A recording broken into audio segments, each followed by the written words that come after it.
anh hùng cứu nguy dân về, quên thân mình ngày ngày tự lo việc nước.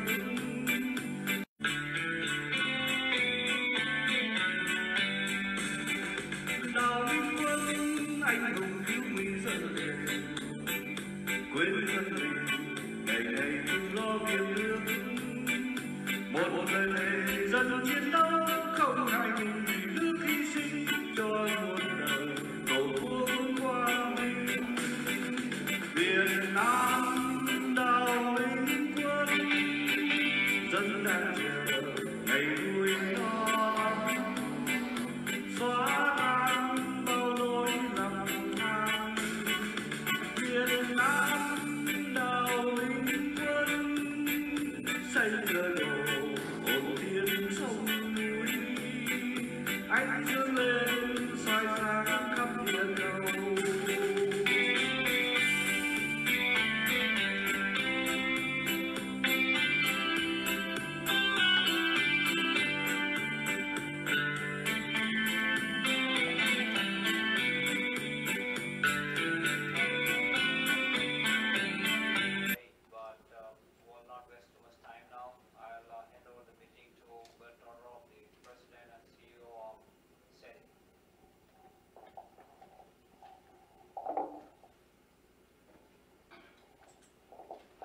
Coming on a Sunday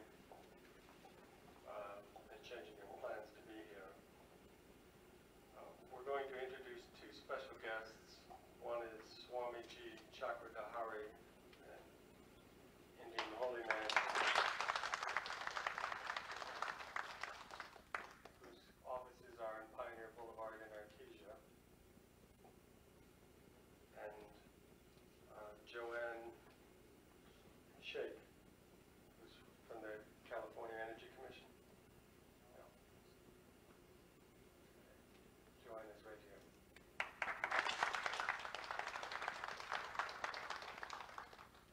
The speakers today are, we have a view graph there,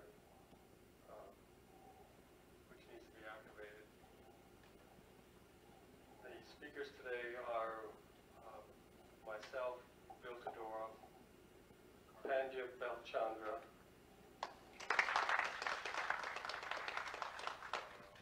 Neil Sudhakar, who is right there, Mr. Dao Min Kwan, and that's our agenda. It should be 1 hour or less, and we need to put the view graph on so you know what the agenda is. But I'll start while you're reading that.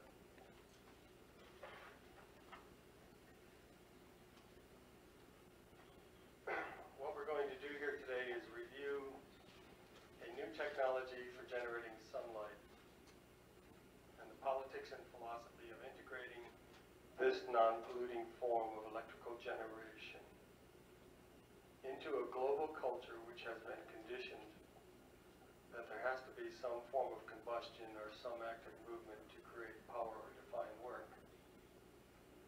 And SETI is supporting the new national government of Vietnam, which is the new democratic regime of Vietnam, led by selected Prime Minister Dao Min Kwan, and their efforts to promote solar power generation.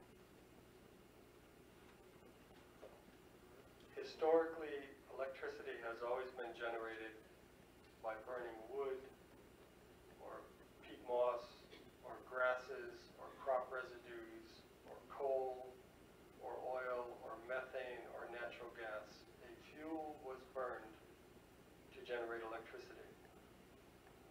The fuel boiled water, which turned to steam turbine, which generated the electricity. Or it was combusted in a series of small chambers, commonly known as an internal combustion engine, which drove connecting rods that turned crankshafts, and that in turn spun electrical generators which produced electricity. The other common way of generating electricity were dams were built to control raging rivers, and the diverted overflow was put to work spinning electrical turbines which produced electricity. 20 years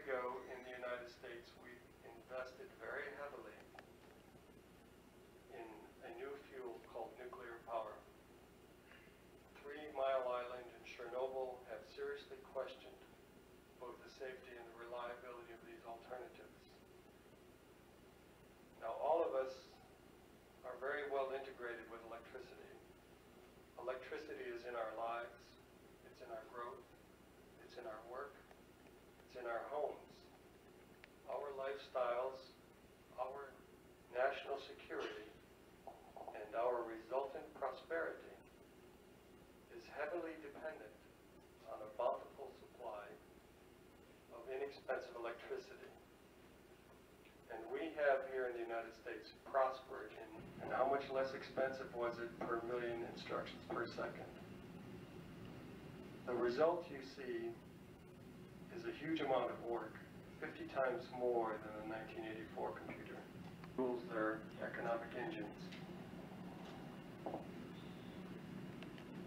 Most of you don't know much about solar power because it hasn't had much publicity in a positive manner.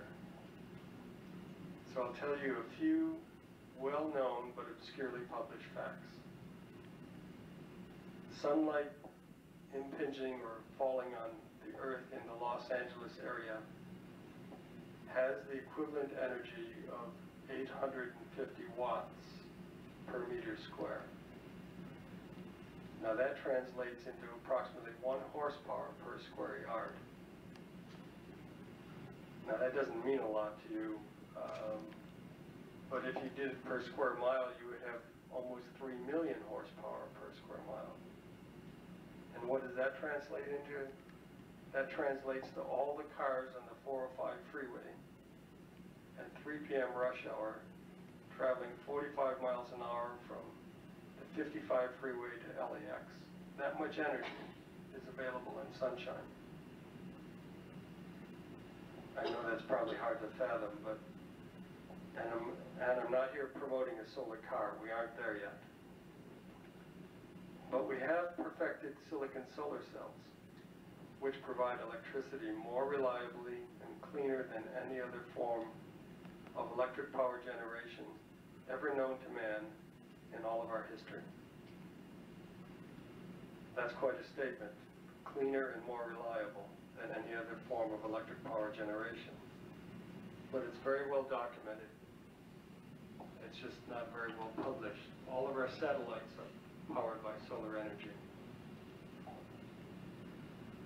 A few more facts. There's more energy in the form of sunlight on the oil fields of Riyadh, Saudi Arabia, every day than there is 100 years of oil under the ground. More energy in the form of sunlight every day on the oil fields of Riyadh than 100 years of oil under the ground. Now here's the last one. The total fossil fuel supply of the Earth, planet Earth, all the known fossil fuel reserves, all the forests, all the peat bogs, all the coal reserves, all the oil reserves, all the natural gas, all the grasslands, all the brushlands. If you collected all of those to burn to produce energy, it would be equivalent to 19 days of sunshine. We've been supported for all of our time by the energy of the sun. If the sun ceased to exist, we would have 19 days of existence. So it doesn't make a lot of sense not to use the sun as our source of energy.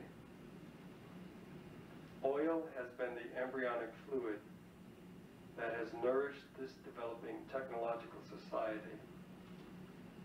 But we are out of the technological womb.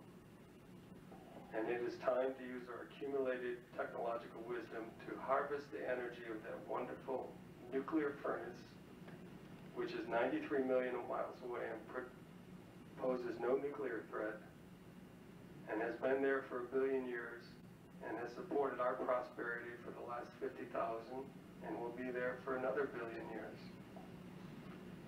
We have the capability of using that energy. It's not a myth, it's a reality. And this presentation is about showing you in real terms what that capability is. The economics of solar power have always been a distant promise. We have been able to demonstrate that it is economical that it is competitive with fossil fuels. And as its growth continues, it will be less expensive than fossil fuels with zero pollution. Built 10 years ago in 1983. What we're showing today is the 5th generation prototype. And it is ready for global mass production and distribution and proliferation. This research and development to get to this product you're going to see today has been going on for 12 years. And it's been supported by more than 140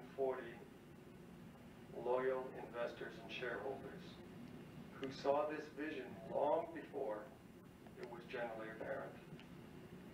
SETI and its predecessor has expended to date over $4 million to develop the technology you're going to see today.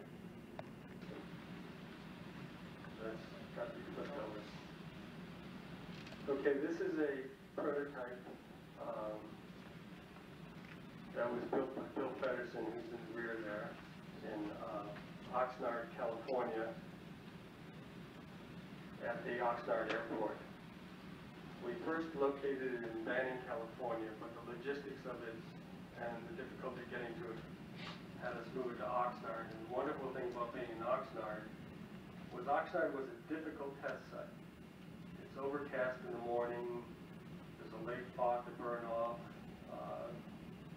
so it showed that it could work in an extreme circumstance. Our Fresnel lenses and secondary lenses, and if Harlan, if you can change the slide. No? Not the time.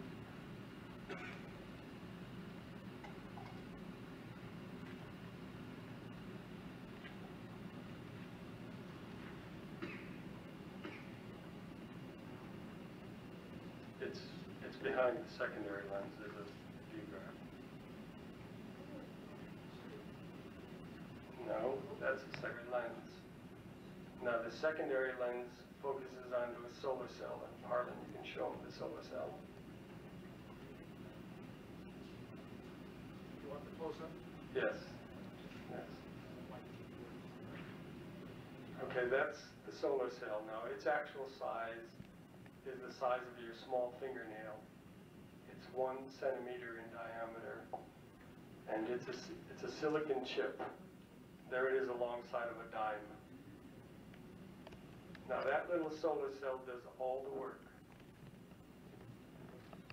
The primary lens and the secondary lens focus the light into that small solar cell. The purpose of the whole mechanism, if you'll come back to the overview,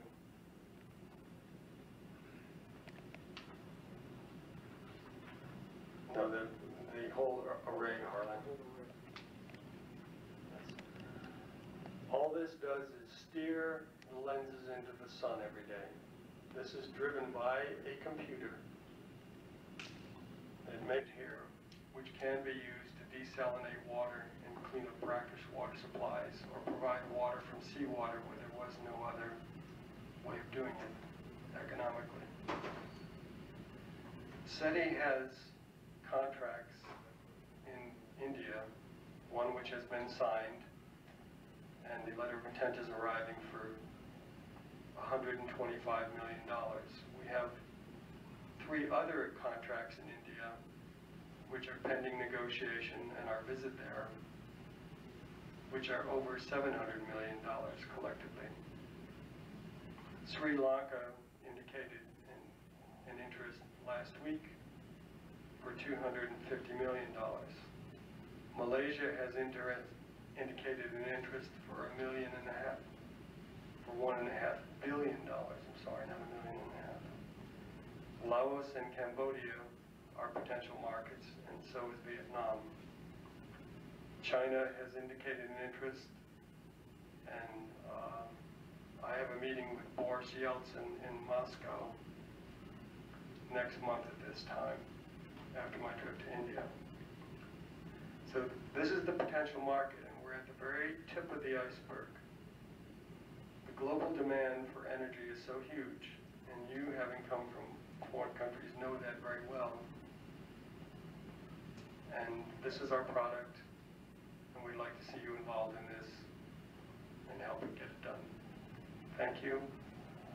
Pandya Belchandra will now talk about the technology of manufacturing.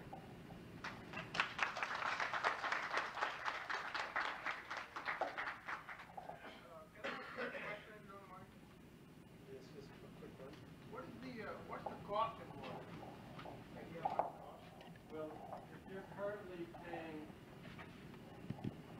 12 cents kilowatt hour for electricity, when this is in mass production, your cost of electricity will probably drop down to 7 cents a kilowatt hour. The orders we have in India are willing to pay us 8.5 cents a kilowatt hour, so we have a margin in there. 20% margin. It's very profitable.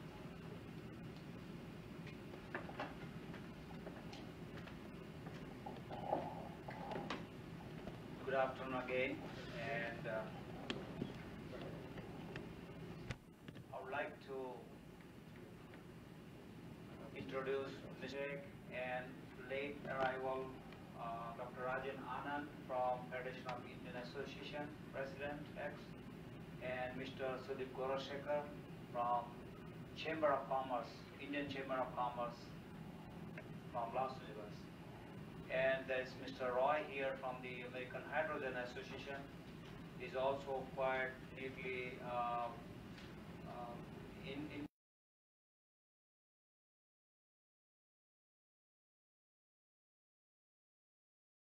Chúng tôi đại biểu Pha Lê xin trân trọng kính chào tất cả đồng bào, anh chị em khắp nơi trên toàn thế giới. Kính thưa tất cả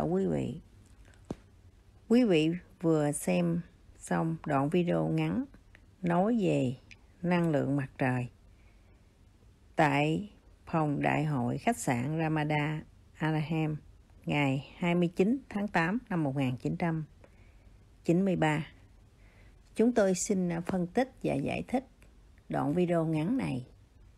Tuy rằng là ngắn nhưng mà rất là quan trọng, nói lên tài trí sáng tạo của Đức Quốc Công Tổng thống Đào Minh Quân. Bây giờ chúng tôi xin đọc một đoạn nói về cái video này, rồi chúng tôi sẽ giải thích. Đức Quốc Công Tổng thống Đào Minh Quân được nhà bác học Bill Thornrose cùng với Chủ tịch Hội Kỹ sư và chuyên gia Ấn Độ mời chủ tọa Đại hội Năng lượng Mặt trời tại phòng đại hội khách sạn Ramada Anaheim ngày 29 tháng 8 năm 1993 để lần đầu tiên trên thế giới công bố cách sáng tạo solar và thành lập công ty Sun Energy Development International với vị chủ tịch là Đức Quốc Công Tổng thống Đào Minh Quân khi Ngài còn là Thủ tướng Chính phủ Quốc gia Việt Nam lâm thời. Đó là một đoạn ngắn nói về video này. Thì bây giờ chúng tôi xin phân tích và giải thích để chúng ta hiểu thêm về tài của Đức Quốc Công Tổng thống mà nhiều người chưa bao giờ biết. Thì video này ngày 29 tháng 8 năm 1993. Vậy thì cách đây 29 năm về trước. Mà 29 năm về trước đó thì về solar energy chúng ta chưa bao giờ thấy ở ngoài thị trường. Hay nói đúng hơn là chưa có ở ngoài thị trường. Solar energy đã có mặt trên thị trường này trên dưới không quá 20 năm. Mà cái video này là cách đây 29 năm về trước. Được các nhà bác học kỹ sư tổ chức mời Ngài Đức Quốc Công Tổng thống đến làm chủ tọa.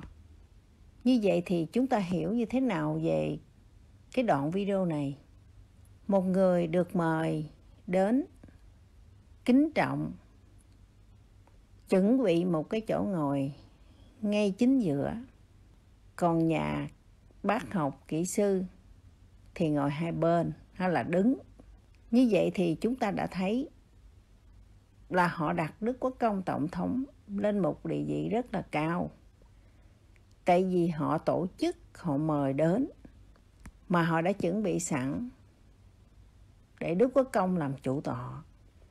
Như vậy đã nói lên là cái ngày đại hội này, các nhà bác học kỹ sư công bố giải thích về cách làm pin năng lượng mặt trời. Nhưng mà tại sao họ không có mời ai khác mà họ mời Ngài Đức Quốc Công Tổng thống Đào Minh Quân? Vì Đức Quốc Công Tổng thống Đào Minh Quân là người nghĩ ra, sáng chế ra cái pin năng lượng mặt trời này, kết hợp với những nhà khoa học, bác học, kỹ sư để thành lập ra công ty Sun Energy Development National, tức là công ty năng lượng mặt trời trên thế giới, mà Đức Quốc Công Tổng thống là người làm chủ tịch. Vậy cũng nói lên Đức Quốc Công Tổng thống là người nghĩ ra cách để làm cái solar năng lượng mặt trời này. Các nhà bác học và khoa học là những người cũng sáng chế được rất là nhiều thứ.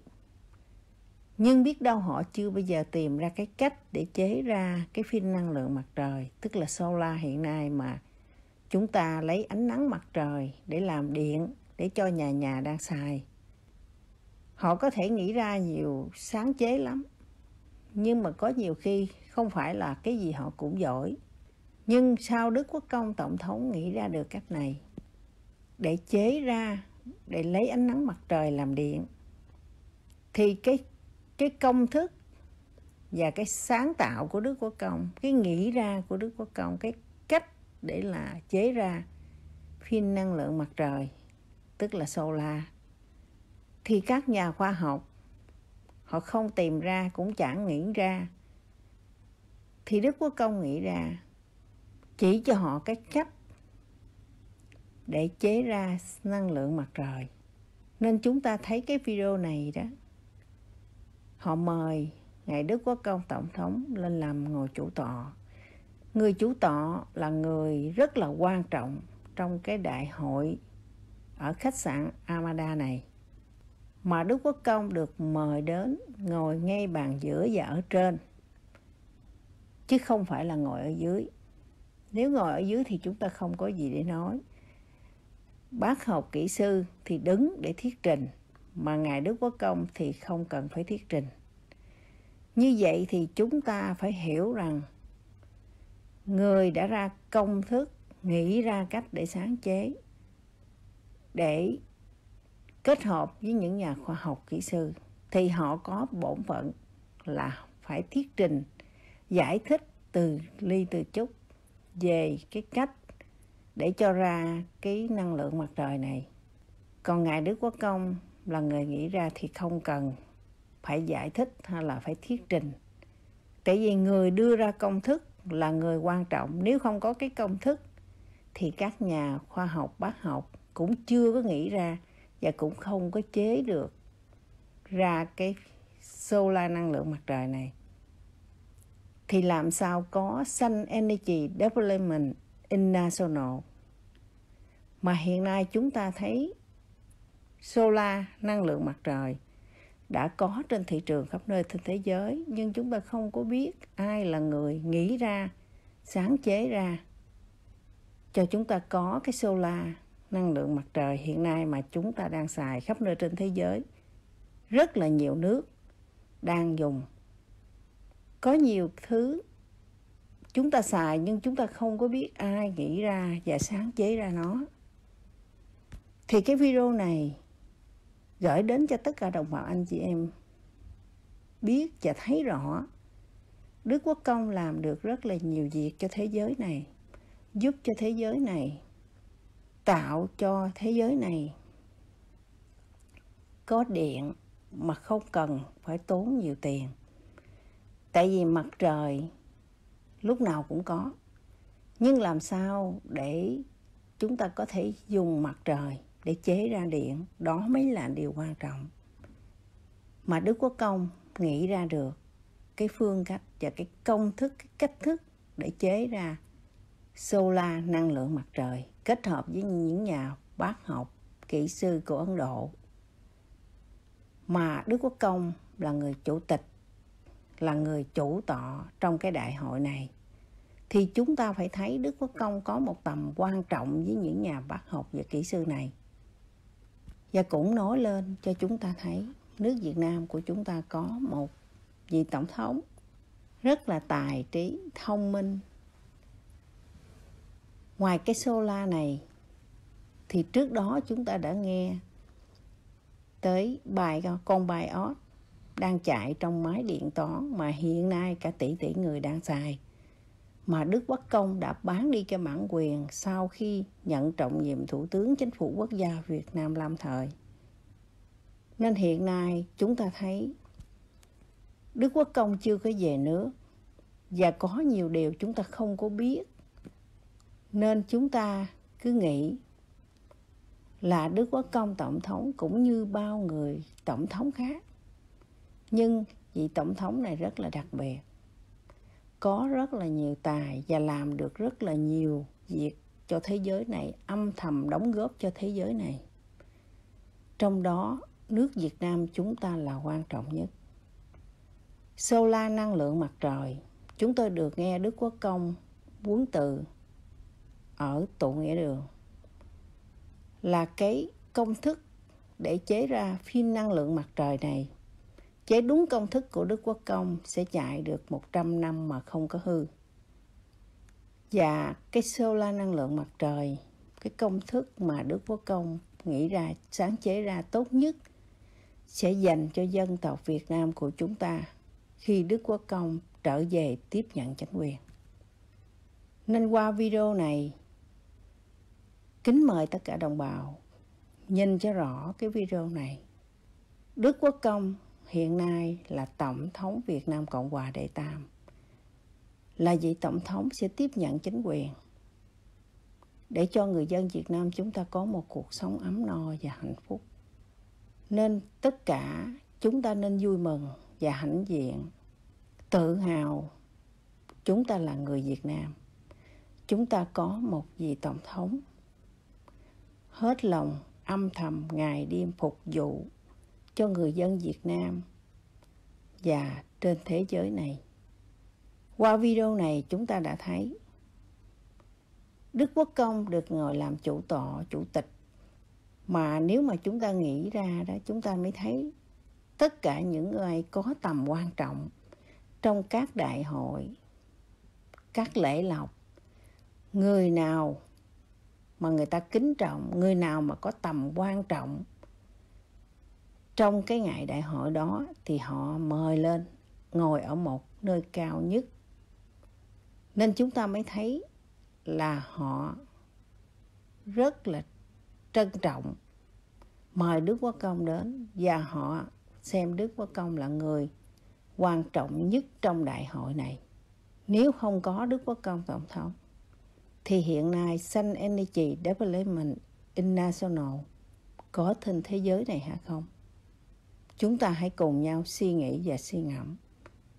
Chúng tôi chúc mừng cho tất cả đồng bào anh chị em của chúng ta có một vị tổng thống chế BIOS chạy trong máy điện toán, chế ra Sun Energy, Solar Energy, dùng năng lượng mặt trời để chế ra điện.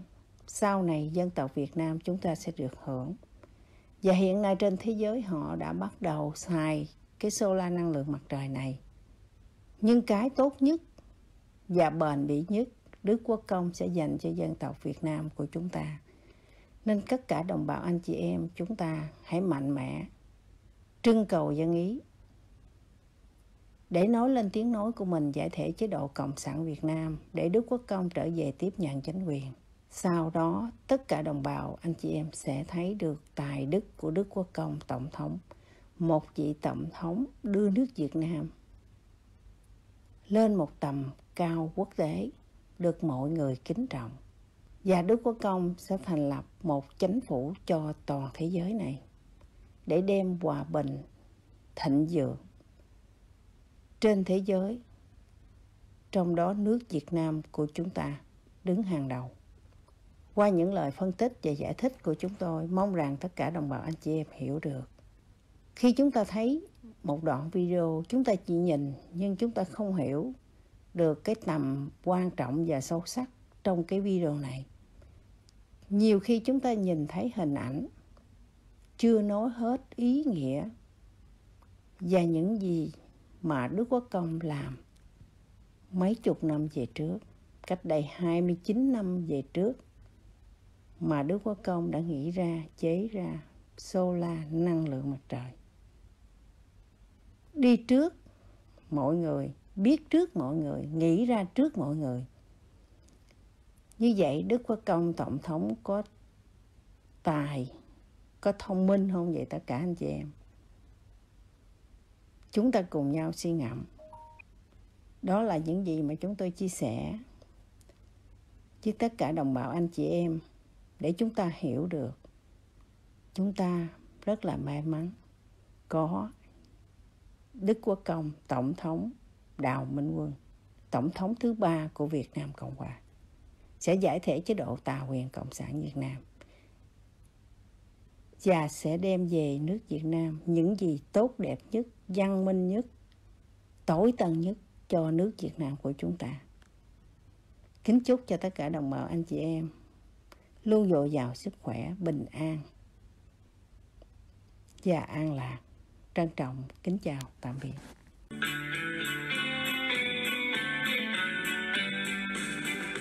Đào Minh Quân anh hùng cứu nguy dân liền, quên thân mình ngày ngày tự lo việc nước.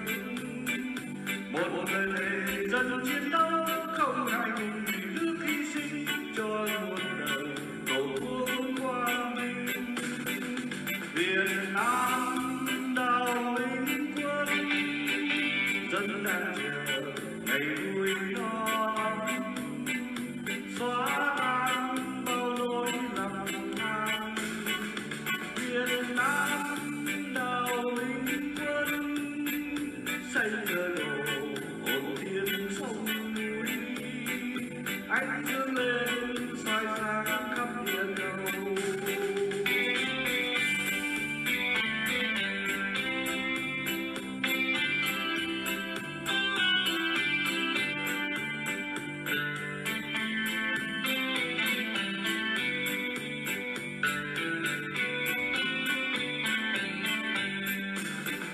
Đào Minh Quân anh hùng cứu nguy dân liền, quên thân mình ngày ngày tự lo việc nước.